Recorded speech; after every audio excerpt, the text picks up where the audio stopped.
दोस्तों इस वीडियो में हम बताने जा रहे हैं ऐसे प्रश्नों के बारे में जो बार बार रिपीट किए जा रहे हैं। अनुवांशिक से जुड़े हुए सारे प्रश्नों को बताएंगे जो बार बार एग्जाम में रिपीट किए जा रहे हैं। तो 15 सालों के वे सारे प्रश्नों का संग्रह इकट्ठा किए हुए हैं जो बार बार प्रश्न रिपीट किए जा रहे हैं। वर्णदाता पुरुष का विवाह दूसरे वर्णदाता पुरुष की सामान्य पुत्री से हुआ हो तो संतानों में क्या होगा? तो आधे पुत्र वर्णदाता होंगे। अगला प्रश्न है कि एक वर्णदाता पुरुष और समान महिला की संतानों में पुत्र की वर्णदाता होने की संभावना क्या है? तो 0% होगा। एक वर्णदाता पुरुष हो और समान महिला की संतानों में पुत्रों की वर्णदाता होने की संभावना जो होती है 0% होती है। अगला है शिशु का पितृत्व स्थापित करने के लिए किस तकनीकी का प्रयोग किया जाता है? तो डीएनए फिंगर प्रिंटिंग के द्वारा शिशु का पितृत्व ज्ञात किया जाता है। अगला है कि जीन शब्द किसने बनाया था? जीन शब्द जो बनाया था वो थे WL जोहानसन ने जीन शब्द का उत्पत्ति किया। अगला है जेनेटिक किसका अध्ययन है? जेनेटिक जो होता है अनुवांशिकी और विचरण का, अनुवांशिकी और विचरण का अध्ययन जो कहलाता है वह जेनेटिक कहलाता है। अगला प्रश्न है कि वर्णदाता वाले व्यक्ति को लाल रंग कैसा दिखाई देता है? वर्णदाता वाला व्यक्ति को लाल रंग कैसा दिखाई देता है? प्रश्न है कि वर्णदाता वाले व्यक्ति को लाल रंग कैसा दिखाई देता है? तो हरा रंग। अगर किसी व्यक्ति को वर्णदाता है तो उसको लाल रंग को देखने की क्षमता जो होती है नष्ट हो जाती है, जिसके कारण वो हरा रंग देख पाता है। एक वर्णदाता पुरुष और एक समान महिला से विवाह करता है। एक वर्णदाता पुरुष है, एक समान महिला से विवाह करता है तो वर्णदाता के लक्षण किस में उत्पन्न होंगे? तो वर्णदाता के लक्षण जो होते हैं पुत्रियों के पुत्रों में लक्षण फिर से समान रूप से आ जाएंगे। अगला है कि हीमोफीलिया किस प्रकार की व्याधि? हीमोफीलिया जो है अनुवांशिकी है। अगला है अनुवांशिकी के जनक कहे जाते हैं। अनुवांशिकी के जनक जो कहा जाता है मेंडल को कहा जाता है। अगला है जीन किसकी इकाई है? जीन जो इकाई है अनुवांशिकी के। अगला है कि अनुवांशिकी यूनिट तथा जीन कहाँ होते हैं? जीन जो होते हैं गुणसूत्रों में होते हैं। अगला है जीन क्या है? जीन जो है डीएनए का एक भाग है। अगला प्रश्न है कि सर्वप्रथम प्रयोगशाला में जीन का संश्लेषण करने वाला वैज्ञानिक कौन है? तो हरगोविंद खुराना ने सबसे पहले प्रयोगशाला में जीन का संश्लेषण किया था। अगला है डीएनए की द्विसूत्री संरचना का पता सबसे पहले किसने लगाया? वाटसन और क्रिक ने मिलकर द्विसूत्री संरचना का पता लगाया था। वाटसन। कौन से क्रोमोसोम के मिलने से बालक का जन्म होता है? तो मनुष्य में अगर पुरुष का Y और स्त्री का X मिल जाता है तो वो बालक का जन्म होता है। एक जीन एक एंजाइम, एक जीन एक एंजाइम सिद्धांत किसने दिया था? तो वो दिया था बीडल एंड टेटम ने। बीडल एंड टेटम ने दिया था एक जीन और एक एंजाइम का। अगला है कि मनुष्य में द्विगुणित क्रोमोसोम की संख्या होती है। द्विगुणित क्रोमोसोम की, यहाँ पर द्विगुणित लिखा है, इसका मतलब दुगुना, तो द्विगुणित मतलब 23 जो होते हैं द्विगुणित। अगर समान तौर पर पूछा जाता है कि मनुष्य में क्रोमोसोम की संख्या कितनी होती है तो 23 जोड़े बोलते हैं या 46 बोलते हैं। अगला है कि एक सामान्य मानव शरीर में कोशिका के गुणसूत्रों की संख्या जो होती है वह है 46।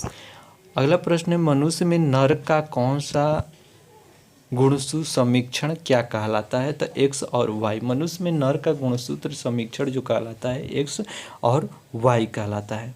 अगला प्रश्न है कि बच्चों के लिंग निर्धारण के लिए उत्तरदायी क्रोमोसोम किसका होता है? तो बच्चों के लिंग निर्धारण के लिए उत्तरदायी जो क्रोमोसोम होता है वह पिता का क्रोमोसोम उत्तरदायी होता है। अगला है कि एक सामान्य मानव शुक्राणु में ऑटोसोम की संख्या, एक सामान्य मानव के शुक्राणु में ऑटोसोम की संख्या जो होती है वो 22 जोड़े होते हैं। अगला है कि माता पिता के गुणसूत्र उनके संतानों में किसके द्वारा हस्तांतरित होता है? तो गुणसूत्रों के द्वारा हस्तांतरित होते हैं। माता पिता के गुण उनके संतानों में जो हस्तांतरित होते हैं वो गुणसूत्र के माध्यम से होते हैं। अगला है कि लाल हरी वर्णदाता होने का क्या कारण है? लाल हरी वर्णदाता होने का कारण जो है X गुणसूत्रों की वंशागति के अनुसार जो होता है लाल हरी वर्णदाता होता है। अगला है हीमोफीलिया में क्या होता है? हीमोफीलिया में रक्त का थाका जो होता है नहीं बनता है। हीमोफीलिया में रक्त का थाका नहीं बनता है। अगला प्रश्न है कि मनुष्य में कौन से क्रोमोसोम के मिलने से बालक का जन्म होता है? मनुष्य में कौन से क्रोमोसोम के मिलने से बालक का जन्म होता है? तो अगर पुरुष का X Y और महिला का X मिल जाए तो उसमें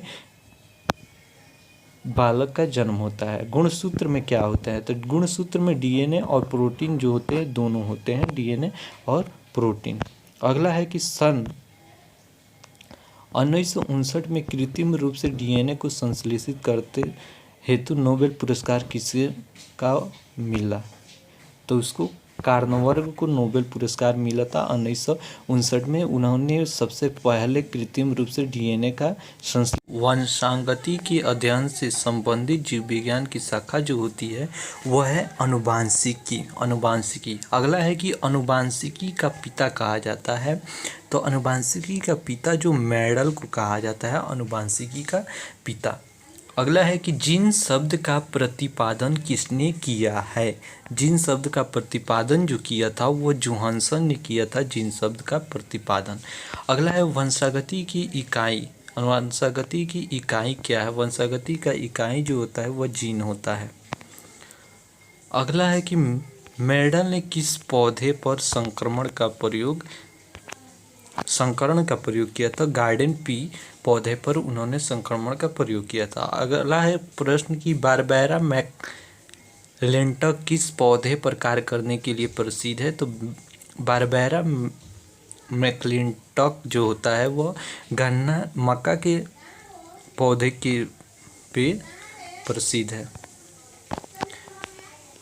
अगला प्रश्न है कि गैगर मेंडल किस के प्रतिपादन हेतु प्रसिद्ध है? तो गैगर मेंडल ने प्रतिपादित आनुवंशिकता के नियम को प्रतिपादित किया, इसी के कारण गैगर मेंडल ने बहुत ख्याति प्राप्त की। अगला है मेंडल द्वारा प्रतिपादित आनुवंशिकता के तीनों महत्वपूर्ण नियम का संबंध स्थापित करते हैं। तो वो पृथक्करण, स्वतंत्र अपव्यूहन तथा प्रभाविता और प्रभाविता का। अगला है मेंडल ने मटर के पौधे का चयन क्यों किया? तो इसने विपर्यायी लक्षण उपस्थित थे, इसी के कारण मेंडल ने मटर का पौधे का चयन किया। अगला है कि मेंडल के नियमों का एक अपवाद कौन सा है? तो मेंडल के नियम के अपवाद संलग्नता है। अगला है मोनोहाइब्रिड का अनुपात होता है। मोनोहाइब्रिड का अनुपात 3:1 के होता है। जीन्स किसके बने होते हैं? जीन्स जो होते हैं वो डीएनए के बने होते हैं जीन्स। अगला है कि स्वतंत्र अपव्यूहन का अभिप्राय है। तो एक माता पिता के लक्षणों का पृथक होना ही कारण है स्वतंत्र अपव्यूहन का। अगला है कि हरगोबिंद खुराना को किस आविष्कार के लिए सम्मानित किया गया था? तो जीन संश्लेषण के लिए हरगोबिंद खुराना को सम्मानित किया गया था। अगला प्रश्न है कि प्रयोगशाला में सर्वप्रथम डीएनए का संश्लेषण किसने किया? तो डॉक्टर हरगोबिंद खुराना ने सबसे पहले प्रयोगशाला में डीएनए का संश्लेषण किया था। अगला है कि आनुवंशिकता उत्परिवर्तन किसके द्वारा होता है? तो क्रोमोसोम के द्वारा होता है। जेनेटिक में किसका अध्ययन किया जाता है? जेनेटिक में आनुवंशिकता और पैतृत्व गुणों का चरण के बारे में अध्ययन किया जाता है जेनेटिक में। अगला है कि मेंडल का आनुवंशिकी सिद्धांत किस पर आधारित है? तो मेंडल के आनुवंशिकी सिद्धांत जो है लैंगिक जनन पे आधारित था। अगला है कि डी ब्रीज ने किस सिद्धांत का प्रतिपादन किया? डी ब्रीज ने उत्परिवर्तन के सिद्धांत को प्रतिपादित किया था, डी ब्रीज ने। अगला प्रश्न है कि बीटी बैगन क्या है? बीटी बैगन जो है आनुवंशिक रूप से परिवर्तित बैगन है। अगला प्रश्न है, लास्ट प्रश्न है कि जब एक जीन 2 या 2 से अधिक भिन्न भिन्न लक्षणों को एक साथ नियंत्रित करता है यह तत्व कहलाता है?